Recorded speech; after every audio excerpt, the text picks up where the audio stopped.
எல்லாருக்கும் வணக்கங்க. இன்றைக்கி தேங்காய் சாதம் எப்படி செய்யறதுன்னு பார்க்கலாமா?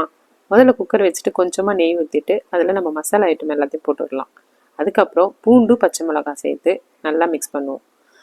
வெங்காயத்தை எடுத்து நீளமாக கட் பண்ணி கொஞ்சம் நிறையவே கட் பண்ணிக்கோங்க. தேங்காய் சாதத்துக்கு வெங்காயம் கொஞ்சம் நிறைய போட்டால் நல்லாயிருக்கும்.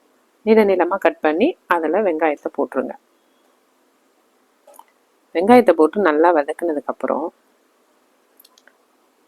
நம்ம ஆல்ரெடி அரைச்சி வச்ச தேங்காவை அதில் ஊற்றலாம்.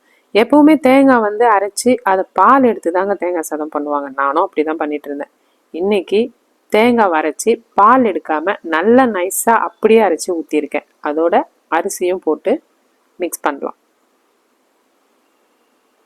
அதுக்கு தேவையான சால்ட் போடலாங்க.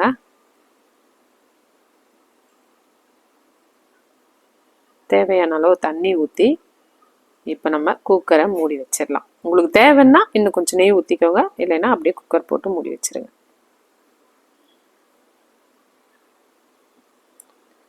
இது ஒரு 3 விசில் வரட்டுங்க. ஏன்னா தேங்காய் சாதம் குச்சி குச்சியாக இருந்தால் நல்லா இருக்காது. கொஞ்சம் கொலைய விட்டால் நல்லாயிருக்கும். அதனால் 3லேருந்து 4 விசில் வச்சுக்கோங்க. இப்போ நமக்கு விசில் வந்துருச்சு. விசில் போயிருச்சு. நம்ம ஓப்பன் பண்ணி தேங்காய் சாதம் எப்படி இருக்குன்னு பார்க்கலாம். இதாங்க தேங்காய் சாதம். நல்லா வந்திருக்கு. நான் நினச்ச மாதிரியே கொஞ்சம் குழஞ்சி நல்லா வந்திருக்குங்க.